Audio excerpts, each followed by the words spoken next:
누가복음 13장 10절에서 17절 말씀 우리 같이 읽겠습니다.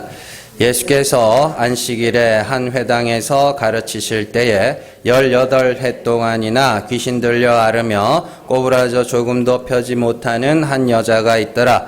예수께서 보시고 불러 이르시되 여자여 내가 내 병에서 놓였다 하시고 안수하시니 여자가 곧 펴고 하나님께 영광을 돌리는지라.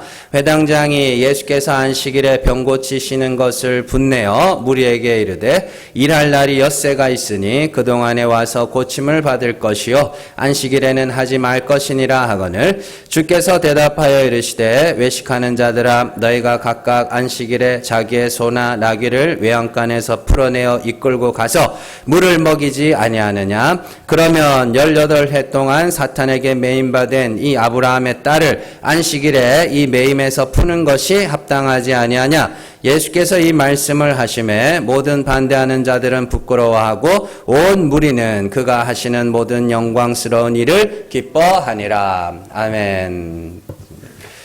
누가복음 118번째 시간입니다. 인격이냐 소속이냐입니다. 도로에서 운전자들을 보면 참 재밌는 사람들을 한 번씩 볼 수 있습니다.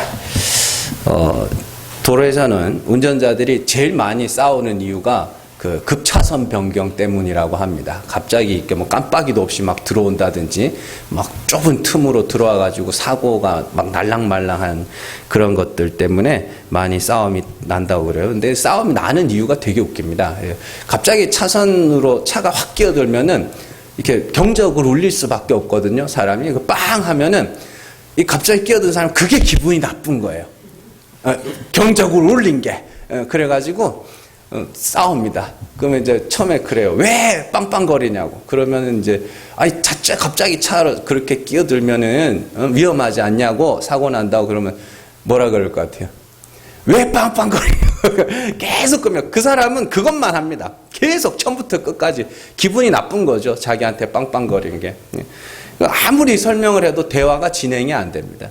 그게 이제 미성숙한 사람들입니다. 덜 큰 사람, 나이만 먹은. 그러니까 어른은 대화가 진행이 돼야 되거든요. 누가 이렇게 왜 갑자기 끼어드냐 그러면 이렇게 뭐 피치 못할 사정이 이렇게 됐다, 아니면 미안하다, 뭐 아니면 뭐 이렇게 대화가 진행이 돼야 되는데 대화가 진행이 안 되고 그냥 빵빵거린 거에만 이제 꽂혀 있는 거죠. 왜 빵빵거려? 계속 그 말만 합니다. 그 애들 보면 한 초등학생들 보면 그런 애들이 있어요. 막 지가 막 괴롭히고 막 쿡쿡 찌르고 때리고 막 이러다가 맞던 애가 하지마 바보야 이러면은 이제 얘는 그때부터 뭐냐면 너 바보라 그랬어. 바보라 너 선생님한테 다 이럴 거야. 바보라 그랬어. 그러는 거죠. 그 애들이 하는 수준이 그냥 딱 그 수준인 겁니다. 대화가 진행이 안 되는 거죠. 자, 그래서 대화가 진행이 되려면 왜 그랬는지 물어보고 대답을 하고 또 그의 대답에 맞게 또 사과도 하고 뭐 이런 식으로 대화가 진행이 돼야 되는데 계속 그냥 바보라 그랬어. 너 바보라 그랬어. 빵빵거렸어. 왜 빵빵? 맨날 그것만 하는 거예요. 그런 사람들하고는 그냥 애초에 그냥 누가 그러면은 빨리 도망가야 됩니다. 덜 큰 사람이라. 자, 오늘 말씀에 나오는 회당장의 모습이 딱 그렇습니다. 예수님이 안식일에 회당에 가셨습니다. 그리고 거기서 말씀을 가르치시는 중에 18년 동안이나 귀신 들려 앓으며 꼬부라져서 조금 더 펴지 못하는, 그러니까 이렇게 호호할 할머니도 아닌 것 같아요. 그래서 어쨌든 그래서 꼬부라져서 펴지 못하는 한 여자를 만나게 됩니다. 그때 이제 예수님이 그 여자를 보고 네 병에 놓였다. 네 병에서 놓였다라고 말씀하시자 그리고 안수하시자 꼬부라진 여인이 곧게 펴고 하나님께 영광을 돌리게 되죠. 그런데 이제 문제는 회당장이 그 모습을 봅니다. 오늘 안식일인데 일했다 이거죠. 안식일에 일했다는 거예요. 안식일에 일했으니까 넌 율법 어긴 죄냐 막 예수님을 그렇게 공격을 합니다. 그러자 이제 예수님이 그걸 보면서 너희가 안식일에 소나 양 같은 짐승에게 물을 먹이지 않느냐. 지금 이 18년 동안이나 사탄에게 매여 있는 이 여인을 그 사탄의 권세 아래에서 건져내는 이 일을 보고 왜 그렇게 밖에 생각을 못하냐, 이렇게 이제 말씀을 하시는 그런 내용입니다. 자, 그러니까 회당장에게는 사탄에 매여서 꼬부라진 여인도 그 여인을 고치신 예수 그리스도의 능력도 전혀 눈에 들어오지 않는 겁니다. 그저 그냥 자기들의 규례를 어긴 그 예수님, 그냥 율법 어겼어, 이것만 하는 거예요. 그래, 요즘 사람들 같으면 그랬을 것 같아요. 아니, 내가 지금 병 고쳤지 않냐? 율법 어겼어. 18년 동안 사탄에게 매여 있던 여자를 내가 구원해줘. 율법 어겼어. 맨날 그것만 하는 거죠. 뭐. 왜 안식일에 이래? 너 죄인이야. 뭐. 매 그것만. 왠 줄 아세요? 아는 게 그밖에 없거든요. 아는 게 그밖에 없어서 그래요. 사실은 요즘에도 이와 같이 미성숙한 성도들이 있습니다. 사도 요한은 참 선지자와 거짓 선지자를 어떻게 분별하라 그랬어요? 모르셔요? 요한일서 4장 1절 말씀 같이 읽습니다. 사랑하는 자들아, 영을 다 믿지 말고 오직 영들이 하나님께 속하였나 분별하라. 많은 거짓 선지자가 세상에 나왔습니다. 아멘. 몇 번 우리가 살펴본 말씀인데, 영을 분별해. 거짓 선지자가 세상에 나왔기 때문이야. 그래서 적그리스도의 영을 가진 자가 있고 하나님으로부터 온 영을 받은 자가 있습니다. 그럼 어떻게 분별해요? 말로, 그들이 하는 말로 그들의 영을 분별하라고 나옵니다. 요한일서 4장에 보면. 그러면 그게 무슨 말? 그럼 말을 잘 들으면 적그리스도의 영을 가진 사람들은 말을 이상한 말을 해요. 이상한 말을 하고, 하나님으로부터 온 영을 받은 사람은 그냥 정상적으로 말하고 그래요. 그게 아니라 영을 분별하라는 것은 그들의 말을 잘 들어보면 그들이 어떤 하나님을 말하고 있는지를 알 수 있다는 소리입니다. 그러니까 많은 설교자들이 있잖아요. 그러면 그 설교자들의 이야기를 잘 들어보고 또 성도들끼리도 이야기를 잘 들어보면 그 사람이 지금 알고 있는 하나님이 어떤 하나님인지를 우리가 알 수 있단 말이에요. 그러니까 사실은 주변 지식은 다 필요 없는 거예요. 어떻게 보면. 어떤 하나님을 말하고 있는가, 이 사람이 하나님이 어떤 분으로 알고 있는가, 그걸 영을 분별한다라고 이야기를 합니다. 그러니까 하나님으로부터 온 영을 받았다는 건 그가 어떻게 해요? 성령을 받아 참 하나님을 알고 믿고 어떻게 해요? 그 하나님과 올바른 관계를 맺고 있다. 그게 성령을 받은 거고. 세상으로부터 온 영이 있다고 그럽니다. 세상으로부터 온 영이 뭐예요? 사람이 본능적으로 태어나면서부터 갖고 있는 신지식. 그런 거 있죠. 요즘에 그 통합 측에 좀 시끄러운 일이 있습니다. 총회장이 어떻게 해가지고. 근데 그 사람, 나는 설교 듣고 깜짝 놀랐잖아요. 목사님한테 어떤 장로님이 목사님 잘못한 거 예배 시간에 이렇게 노트북 켜놓고 그렇게 설교를 쳤나 봐요. 그래서 몇 월 며칠에 뭘 잘못했고 이랬더니 그 사람이 중풍이 걸렸대나 하여튼 그러면서 그런 사례를 한 6개를 쭉 하는 거예요. 그게 거짓 선지자라고요. 그런 게. 그 사람에게 하나님은 어떤 분이에요? 목사한테 대들면 벌 주는 하나님이죠. 그게 영이라고요. 그 사람이 갖고 있는 영. 그러니까 성경을 너무 이렇게 너무 무속 이런 관점으로 보지 마세요. 하나님은 택하신 자에게 뭘 비추세요? 예수의 얼굴에 있는 하나님의 영광을 아는 빛을 비추신다 그래요. 그건 참 하나님이 어떤 분인지를 깨닫게 하신다는 이야기잖아요. 그러면 하나님이 어떤 분인지 깨닫고 나면 그 하나님으로 말하게 되잖아요. 근데 보통 그 깨닫게 하시기 전에도 인간들은 하나님이 어떠한 분인지를 상상한다니까요. 그걸 세상으로부터 온 영이라고 그래요.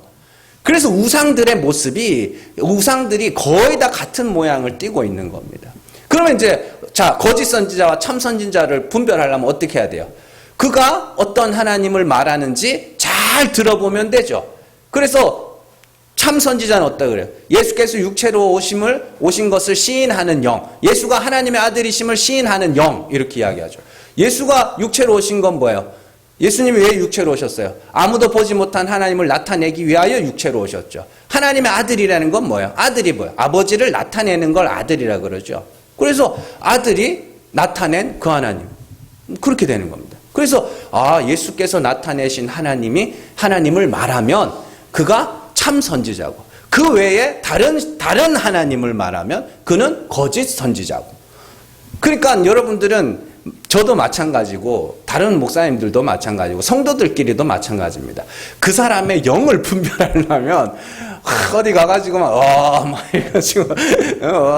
이래가지고 내가 눈도 그냥 안 뜨잖아요. 걔네들은 이렇게 뜨면 네 영이 악하구나, 뭐 영이 어둡구나, 뭐 이러면서 그런 거 하지 마시고 이야기를 해보면 알아요. 이 하나님이, 이 사람이 어떤 하나님을 말하는지를. 그러니까 그게 영을 분별하는 건데, 문제는 뭐냐면 성도들이 몰라요, 그걸. 그러니까 아는 건 뭐밖에 없어요.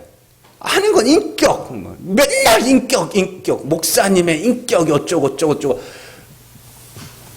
아는 건 도덕과 윤리와 율법 이런 거밖에 없으니까 그냥 그것만 갖고 참 선지자다, 거짓 선지자다 그러고 있는 거죠.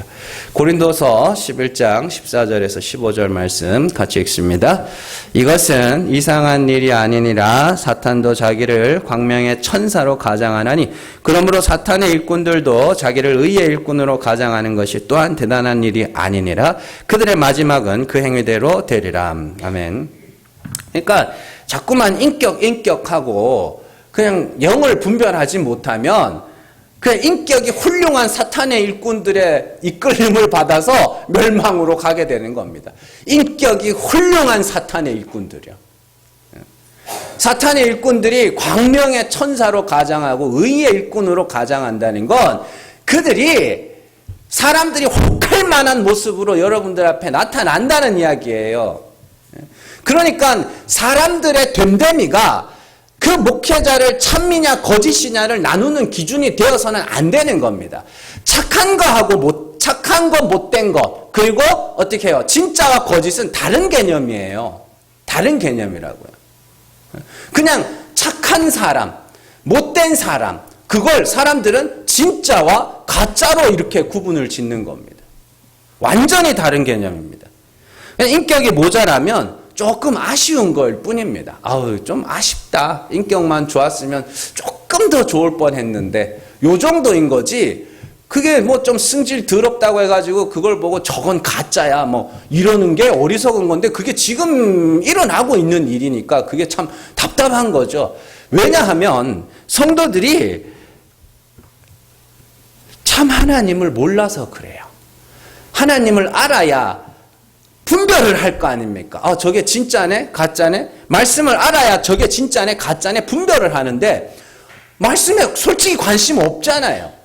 우리 여러분들 보고 하는 말 아닙니다. 주변에 한번 보세요. 관심 없어요. 그냥 목사의 됨됨이에만 관심이 있는 거지.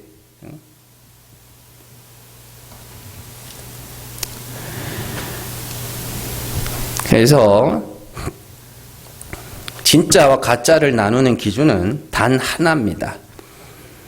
그러나 요즘의 목회자들을 나누는 기준들을 보면 참 안타깝습니다. 인격이 가장 대표적인 예고, 성적인 문제나 돈에 관한 부분이나 뭐 일을 얼마나 잘하느냐와 같은 그런 기준으로 목회자를 자꾸 분별하려고 합니다. 그건 참 선지자와 거짓 선지자를 나누는 기준이 아닙니다. 굉장히 아이러니한 걸 여러분들이 아셔야 되는데, 종교개혁자 칼빈, 뭐 이름은 들어보셨죠? 교과서에도 나오는 사람이니까. 그 사람 죽을 때요, 아무도 안 왔습니다. 성질이 얼마나 더러워가지고요, 아무도 안 왔어요. 그 사람 죽을 때. 장례식장에. 그러니까 얼마나, 근데 지금은 다 그 사람의 신학을 따라가죠. 뭐 그걸 따라가지도 않습니다. 사실은 지금은 공부도 연구도 안 해요. 근데 그게 그 사람이 세운 신학적 지식이 기독교의 지금 기독교의 근간을 이루고 있단 말이에요. 그러면 그 사람이 그렇게 인격이 안 좋고 성질이 더럽고 사람들이 싫어할 만한, 그래서 죽는데도 장례식장에 아무도 안 찾아올 정도로 그렇게 성격이 안 좋은 사람이었다고 그 사람을 거짓 선지자라고 할 수 있냐고.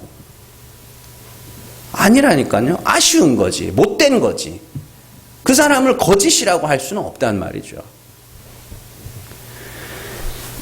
목회자를 나누는 기준뿐만 아니라 성도들을 바라보는 기준도 동일해야 합니다. 항상 규칙과 질서를 강조하면서 은혜를 보지 못하는 사람들이 있습니다. 이게 훨씬 더 위험한 겁니다. 그들에게 있어서 관심은 오직 인격, 규칙, 질서, 법입니다. 이들은 사람을 볼 때 자신들이 정한 법과 규칙을 얼마나 잘 지키는지만 봅니다. 왜냐하면 아는 게 그것밖에 없기 때문입니다. 아는 것이 법밖에 없으니 사람들이 조금만 잘못하면 그것은 하나님의 뜻대로, 하나님의 말씀대로 살지 않는 것이라 정죄하며, 아는 것이 법밖에 없으니 사람들이 잘못을 그냥 넘어가는 법이 없습니다. 이런 일은 굉장히 흔하게 일어납니다. 술 마셨어. 너 술 마셨어. 가짜야. 너 담배 폈어. 가짜야. 너 바람 폈어. 가짜야. 매 이것만 하고 있어요. 이것만. 잘했다는 게 아니라 그게 그 사람의 구원과 멸망을 결정짓는 것이 아니라는 이야기입니다. 실제로 교회 안에서 일어났던 이런 종류의 일들에 대해서 기록해 놓은 책이 고린도전서죠. 고린도전서에 보면 다른 사람을 공격하는 무기로 교회가 정해놓은 규칙을 사용합니다. 고린도전서 8장 8절 말씀 같이 읽습니다. 음식은 우리를 하나님 앞에 내세우지 못하나니 우리가 먹지 않는다고 해서 더 못 사는 것도 아니고 먹는다고 해서 더 잘 사는 것도 아니니라. 아멘. 여기서 이제 음식이라는 건 우상의 신전에서 나오는 음식. 그때 당시에 이 시장에서 통용되는 고기들은 거의 신전에서 나오는 거였습니다. 왜냐하면 신전에서는 유대교의 성전뿐만이 아니라 신전에서는 항상 제물이 드려지고 있었거든요. 그래서 이사야에 보면 어린 양이 도살장에 끌려간다 그러죠. 그 도살장이 성전이에요. 네. 성전을 도살장이라고 불렀다고요. 그러니까 시중에 나오는 고기들은 거의 우상의 신전에서 나온 거라고 보시면 됩니다. 그러니까 그거를 사 먹잖아요. 그럼 사람들이 아주 우상의 제물을 먹었다는 거예요. 그러니까 바울이 그 사람들에게 뭐라 그러냐면, 야, 음식을 먹는 거 아무것도 아니야. 아무것도 아니야. 먹는다고 잘 사는 것도 아니고, 안 먹는다고 젊어 사는 것도 아니다. 그건 아무것도 아니야. 그러니 그것 갖고 서로 정죄하지 말고, 또 어떤 사람이 믿음이 연약하여 먹는 것이 우리의 신앙을 결정한다고 그렇게 아직까지 거기에 매여 있는 사람이 있다면 굳이 그 앞에서 먹을 게 뭐냐. 그냥 안 보이는 데서 먹고 말지. 그런 거예요. 술, 담배 마찬가지입니다. 굳이 사람들 보는 데서, 성도들 있는 데서 먹을 이유가 뭐 있어요? 그냥 안 보이는 데서 먹고 말지. 또 그렇게 숨어서 먹는 사람 또 굳이 찾아가가지고 거기 또 사진 찍고 막 이래가지고 저거 술 먹었다고, 이건 또 뭐냐고. 아무것도 아닌 것 같고 그러는 거예요. 아무것도 아닌 것 같고. 잘하는 것도 아니고 잘못하는 것도 아닌, 아무것도 아니다는 건 그런 의미입니다. 그러니까 이 말씀의 끝에 먹든지 마시든지 무엇을 하든지 자기의 유익을 구하라. 이 10장까지 이어지거든요, 이야기가. 그러면서 뭐라 그래요? 자기의 유익을 구하지 말고 남의 유익을 구하라. 이런 말씀으로 나오는 겁니다. 그 아무것도 아닌 것 같고 그러지 말라는 거죠. 우리가 반드시 기억해야 할 사실이 하나 있는데요. 심판은 지역적으로 일어나는 것이지 개인적으로 일어나는 것이 아니라는 이야기입니다. 이 심판의 개념이 여러분들이 잘 서 있어야 됩니다. 출애굽기에 보면 하나님께서 지역을 나누어서 심판을 하시는 장면이 나와요. 출애굽기 8장 22절 말씀 같이 읽습니다. 그날에 나는 내 백성이 거주하는 고센 땅을 구별하여 그곳에는 파리가 없게 하리니 이로 말미암아 이 땅에서 내가 여호와인 줄을 내가 알게 될 것이라. 9장 25절에서 26절 같이 읽습니다. 우박이 애굽 온 땅에서 사람과 짐승을 막론하고 밭에 있는 모든 것을 쳤으며 우박이 또 밭의 모든 채소를 치고 들의 모든 나무를 꺾었으되 이스라엘 자손들이 있는 그곳 고센 땅에는 우박이 없었더라. 출애굽기 10장 22절에서 23절 같이 읽습니다. 모세가 하늘을 향하여 손을 내밀며 열매 캄캄한 흑암이 3일 동안 애굽 온 땅에 있어서 그동안은 사람들이 서로 볼 수 없으며 자기 처소에서 일어나는 자가 없으되 온 이스라엘 자손들이 거주하는 곳에는 빛이 있었더라. 아멘.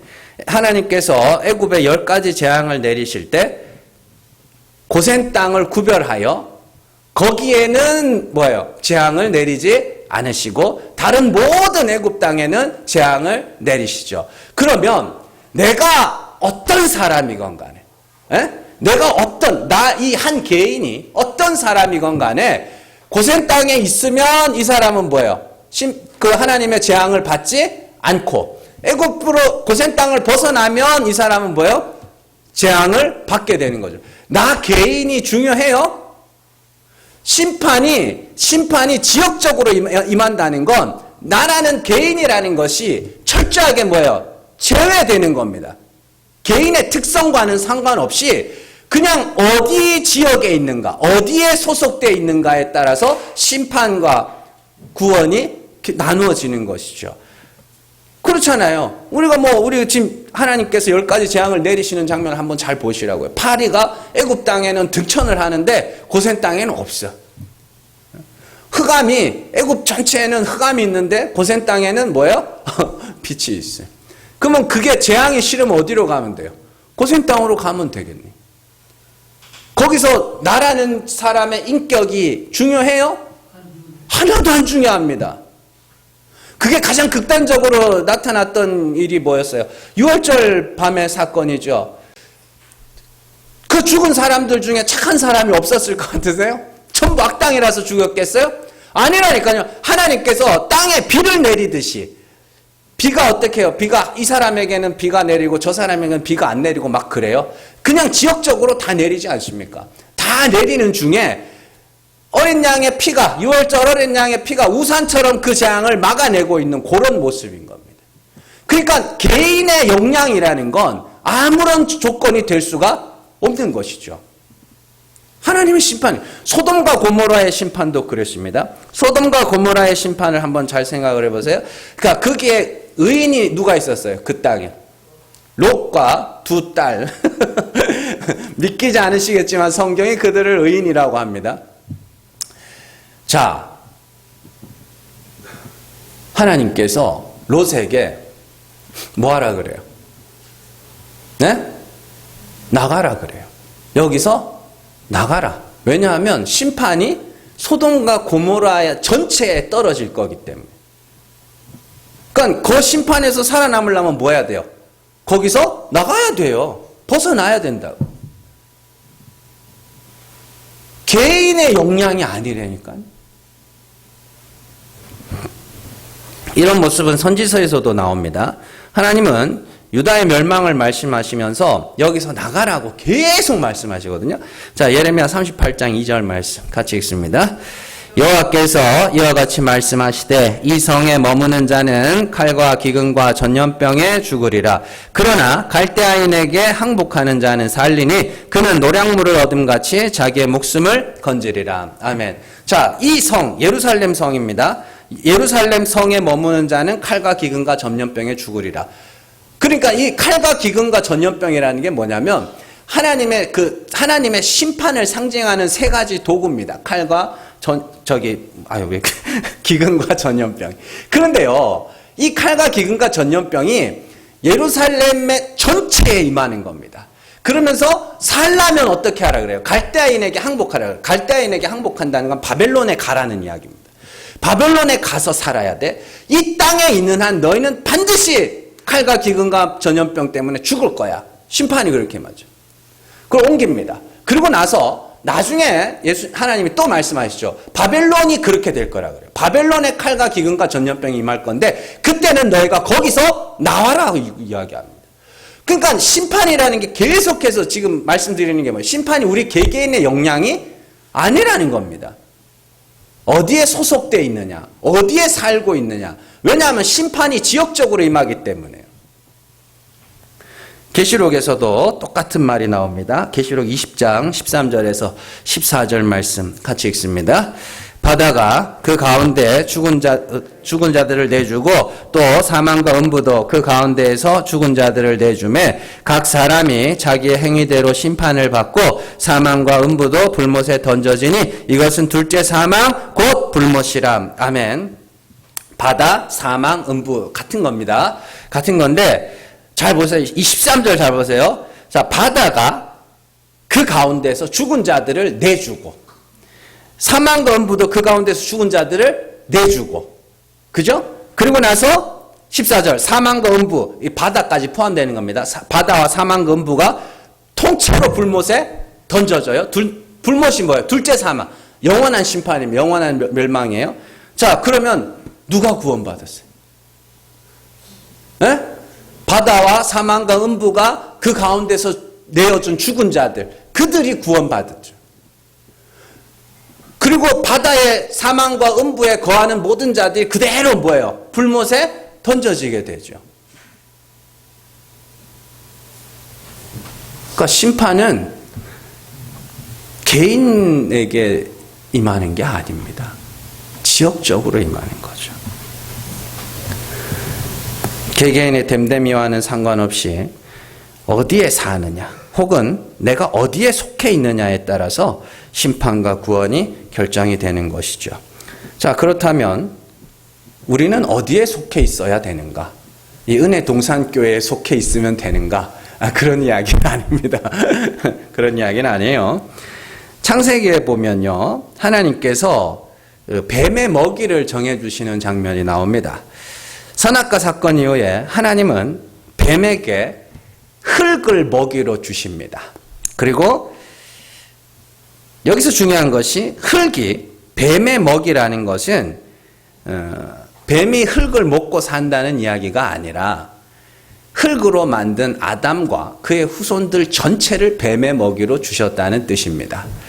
창세기 3장 14절 말씀 같이 읽습니다. 여호와 하나님이 뱀에게 이르시되 네가 이렇게 하였으니 내가 모든 가축과 들의 모든 짐승보다 더욱 저주를 받아 배로 다니고 살아있는 동안 흙을 먹을지니라. 19절 같이 읽습니다. 내가 흙으로 돌아갈 때까지 얼굴에 땀을 흘려야 먹을 것이니 내가 그것에서 취함을 입었음이라. 너는 흙이니 흙으로 돌아갈 것이니라 하시니라. 아멘. 뱀에게는 흙을 먹으라 그러고 그 바로 아래 아담에게 너는 흙이니. 그러니까 네가 흙이야. 그러면 뱀에게 누구를 먹이로 주신 거예요?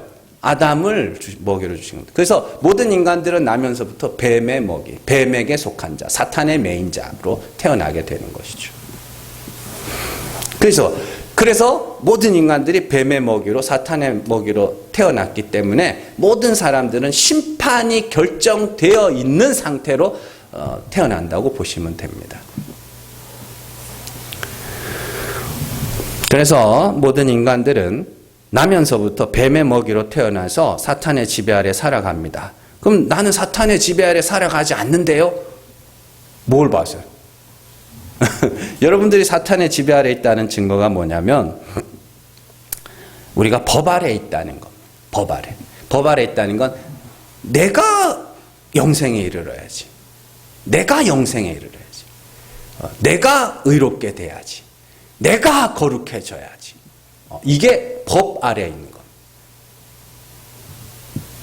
그래서 그런 마음을 갖고 사는 사람들이 제일 못하는 게 뭐예요? 회개라 그랬죠. 왜요? 내가 영생에 이르러야 되는데 내가 내 죄를 고백하면 어떻게 돼요? 그게 무너지는 거 아닙니까? 내가 영생에 이르지 못하는 게 돼버리잖아요.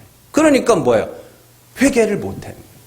그러니까 이게 여러분들이 잘 보세요. 사람들을 잘 보시면 그 사람이 잘못을 했다고 해서 그 사람이 잘못을 순순하게 시인하는 경우가 거의 없습니다. 그래서 물질적인 피해, 눈에 보이는 그런 피해를 입혀야만 그 사람이 겨우겨우 미안한 척 하는 겁니다. 요즘 뉴스에 막 나오더만요. 옛날에 벌써 20년 됐죠? 밀양에서 44명이 성폭행해가지고 신상이 20년이 지난 지금 신상을 이렇게 폭로하기 시작해가지고 시끄럽더만요. 그 사람들이 진짜 미안해할 것 같으세요? 20년 전에 지은 그 죄를 아무도 안 미안해합니다. 그냥 자기에게 피해가 오니까 미안한 척 하는 거지. 사람이 그래요, 원래.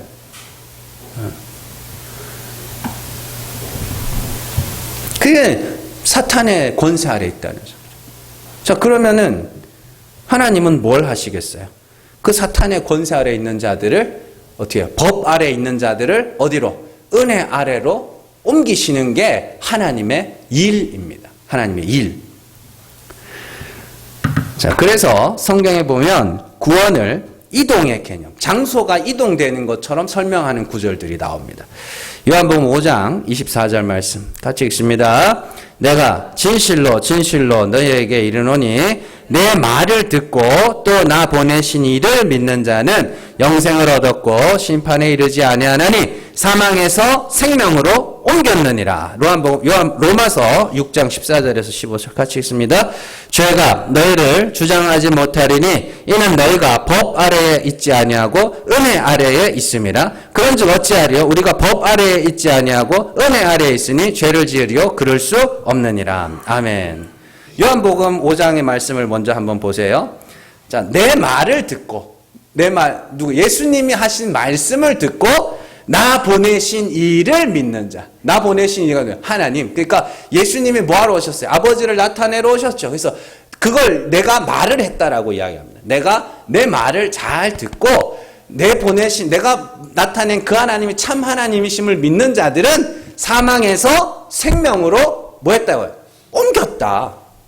그러면 그 사람은 뭐예요? 구원. 사망이 전부 다, 사망에 속해 있으면 전부 다 멸망인데, 생명으로 넘어가면 이 사람이 영생을 얻게 되는 것이죠. 로마서 6장에서도 마찬가지입니다. 너희가 어디 있다 그래요? 법 아래에 있지 않고 은혜 아래에 있다. 그죠? 네. 은혜 아래. 그래서 법 아래에 있다는 건 내가 열심히 노력해서 의에 이르겠다는 걸 법 아래에 있다고, 은혜 아래에 있다는 건 하나님이 불쌍히 여겨주셔야 구원에 이를 수 있다는 그 마음이 은혜 아래에 있는 겁니다. 그럼 우리의 영적 싸움은 뭐겠어요? 은혜 아래에서 법 아래로 가지 않기 위한 싸움이어야 되는 거죠.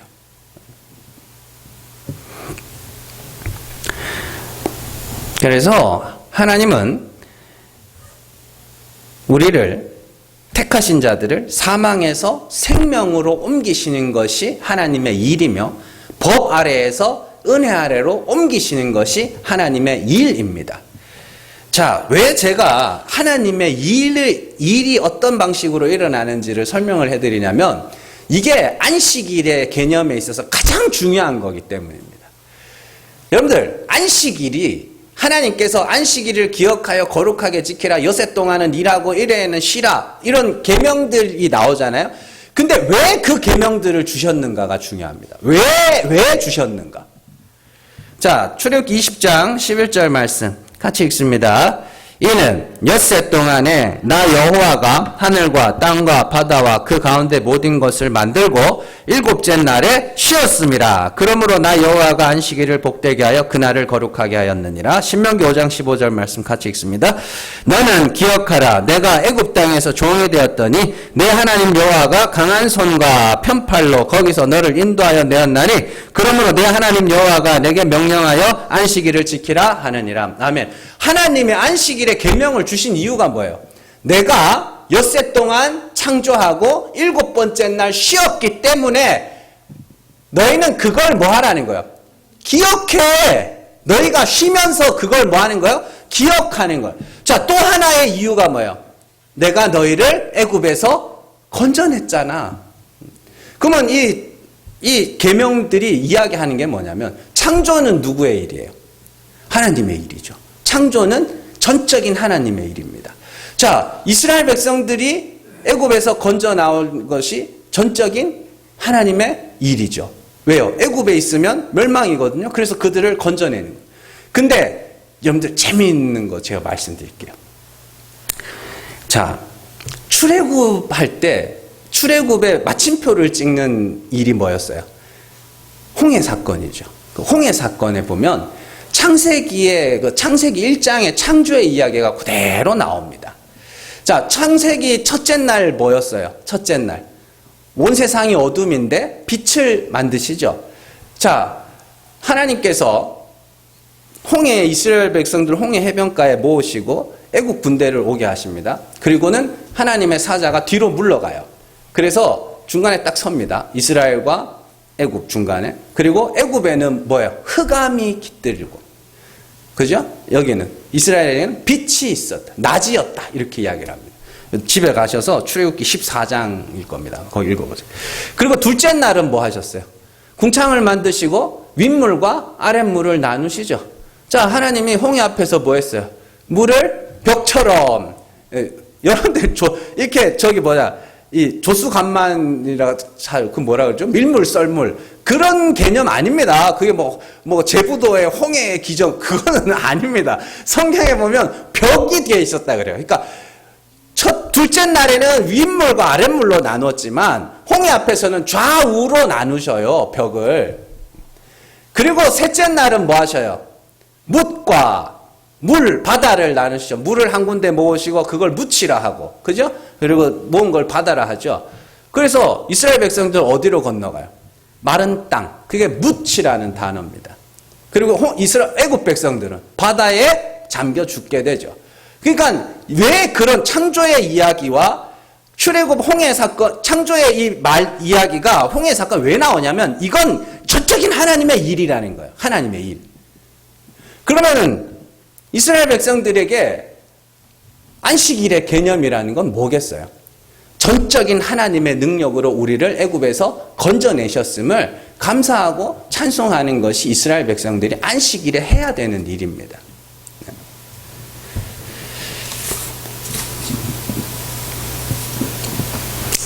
이 안식의 원리가 우리의 구원에 그대로 적용이 됩니다.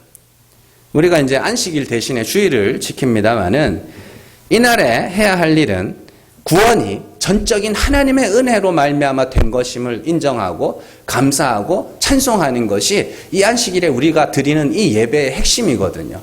그런데 이 안식일의 개념이 되게 특이한 게 있는데 안식일에 규례를 세우고 안식일은 이렇게 지켜야 된다고 계명을 세우고 규칙을 세우면 세울수록 안식하지 못하는 자가 됩니다.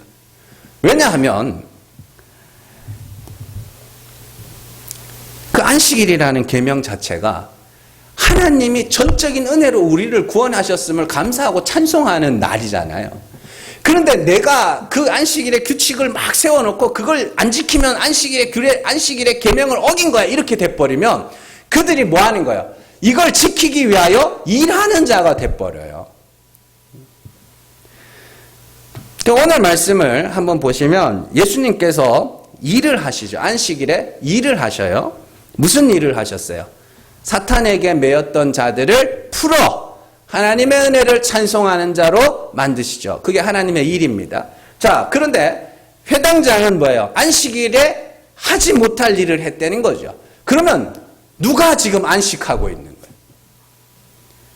이 여자가 안식하고 있는 거예요. 사탄에게 매였던 자가 풀려나서 하나님의 영광을 찬송하고 있는 이게 안식하고 있는 거예요. 그런데 회당장은 뭐예요? 안식일을 일하면 안 돼. 이거 하면 안 돼. 저거 하면 안 돼. 그것 자체가 뭐 하는 거예요? 일하고 있는 거예요. 그게. 그래서 계시록에 가면 안식에 대해서 잘 설명한 말씀이 있습니다. 계시록 14장 9절에서 13절 말씀 같이 읽습니다. 또 다른 천사 곧 셋째가 그 뒤를 따라 큰 음성으로 이르되 만일 누구든지 짐승과 그의 우상에게 경배하고 이마에나 손에 표를 받으면 그도 하나님의 진노의 포도주를 마시리니 그 진노의 잔에 섞인 것이 없이 부은 포도주라.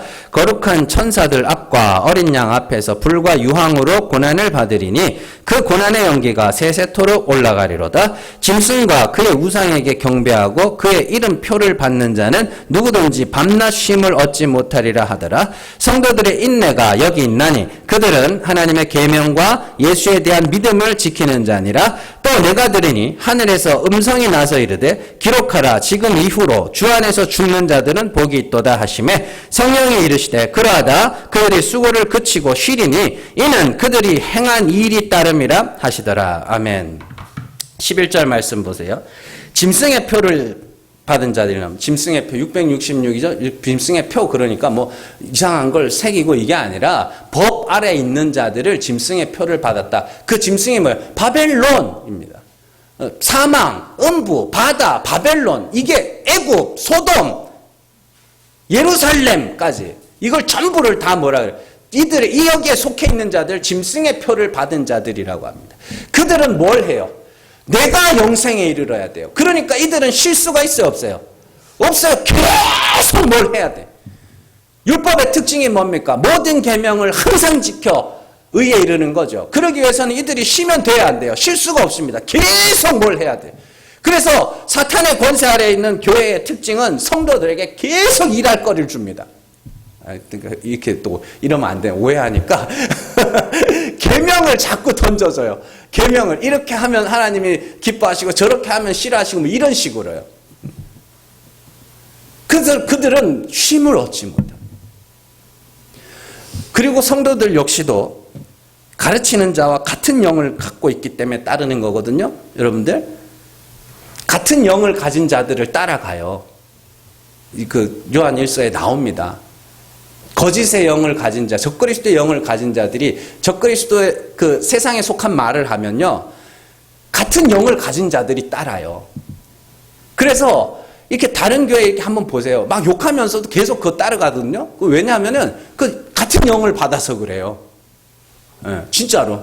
근데 진리의 영을 가진 자들은 진리를 알아보고 거짓을 알아본다니까요. 그러니까 어쨌든 같은 영을 가진 자들끼리 거기서 쉼없이 계속 뭘 합니다. 그리고 목사님이 일을 안 시켜주잖아요. 그러면 난 일 시켜달라 그래요. 또 교회 일 아닙니다. 교회 일은 필요하면 하는 거고. 그런데 13절 말씀 보세요. 또 내가 들으니 하늘에서 음성이 나서 이르되 기록하라. 지금 이후로 주 안에서 죽은 자들은 복이 있도다 하시매 성령이 이르시되 그러다 그들이 수고를 그치고 쉬리니. 무슨 수고를 그쳐요? 주 안에서 죽은 자들이 어떻게 죽은 자들? 나는 죄인이라 하나님이 불쌍히 여겨주셔야 겨우 구원받는 자입니다. 주님 나를 불쌍히 여겨주세요. 그들에게 내가 뭘 해서 의롭게 되겠다는 그 일이 있어요 없어요? 그들은 그 일이 없어요. 그래서 그들은 뭐예요? 쉬는 거예요. 주 안에서 죽는 자들은 쉼을 얻는 거죠. 예수님 말씀하셔서 수고하고 무거운 짐진 자들아 다 내게로 오라. 내가 너희를 뭐 하겠다고? 쉬게 하래. 그 수고하고 무거운 짐이 뭔데요? 이 세상에 살아가는데 인생의 짐, 어깨의 짐 그것도 안 질라 그러면 어떻게 해요? 그게 아니라 율법의 짐입니다. 율법의 짐. 유대인들이 잔뜩 지워준 바리새인들과 서기관들과 이 사람들이 잔뜩 지워준 그 율법의 짐. 그래서 쉼을 얻지 못하는 자들에게 예수님이 오셔서 나한테 와. 내가 너희를 쉬게 해줄게. 내가 너희에게 주는 짐은 쉽고 가벼워. 다른 짐을 지어주시죠. 뭐예요? 그 짐을 벗는 것 자체가 짐이에요.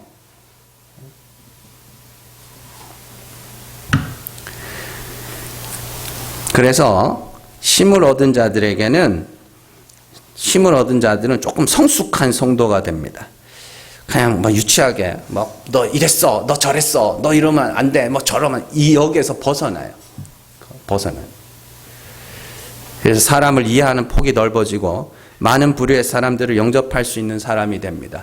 유대인들이 처음에 베드로를 사도행전에 보면 베드로가 고넬료를 만나죠. 고넬료를 만나가지고 그에게 복음을 전하고 세례를 줄 때 성령이 임하고 그가 방언을 하고 하나님을 높임을 듣습니다. 그래서 이방인에게도 성령 임하는구나 그랬어요. 그러고는 어떻게 됐어요? 유대인들이 좁은 이 마음이 요만한 간장종지 같은 인간들이 베드로한테 따지죠. 왜 이방인하고 밥 먹었냐고. 이해의 폭이 안 되는 거예요. 그거밖에. 그런데 이제 베드로가 성령이 유대인에게만 임하는 게 아니라 이방인에게도 임하던데? 그랬더니 이제 그들이 이방인들도 이제 받아주기 시작한 그런 모습들이 나오죠. 그게 성숙한 성도예요. 그게 이방인이라서 안 돼. 술 먹으니까 안 돼. 담배 피니까 안 돼. 이게 아니라 나는 죄인이라 하나님이 불쌍히 여겨주셔야 하는 죄인입니다 하고 두 손 들고 나오는 자들은 다 받아주는 게 성숙한 성도라고요. 그러니까 애새끼들처럼 그냥 그렇게 해가지고 난 절로 가, 너랑 안 놀아 막 이러고. 색깔만, 얼굴 색깔만 조금 달라도 제가 말씀드렸죠. 그 보면은 외국 애들이 백인 여자애들이 흑인 애들이랑 안 놀아요. 왜냐하면 그네들은 나면서부터 피부색이 정해져 있다는 걸 몰라요. 그래서 흑인들을 보면 얘네들이 뭐라고 생각하면 더럽다고 생각해. 안 씻어서 시커멓다고. 그래서 안 놀아요. 백인 여자애들이. 근데 나이가 들면서 그게 아니구나라는 걸 알게 되면 어울릴 수 있는 거 아닙니까? 근데 교회가 너는 이래서 안 돼, 넌 저래서 안 돼, 이런 교회가 되면 그게 미성숙한 교회라고요. 누구든지 주의 이름을 부르는 자는 구원을 받는다는 것을 알고 주의 이름을 부르는 자들 누구든지 받아줄 수 있어야 되는 것이죠.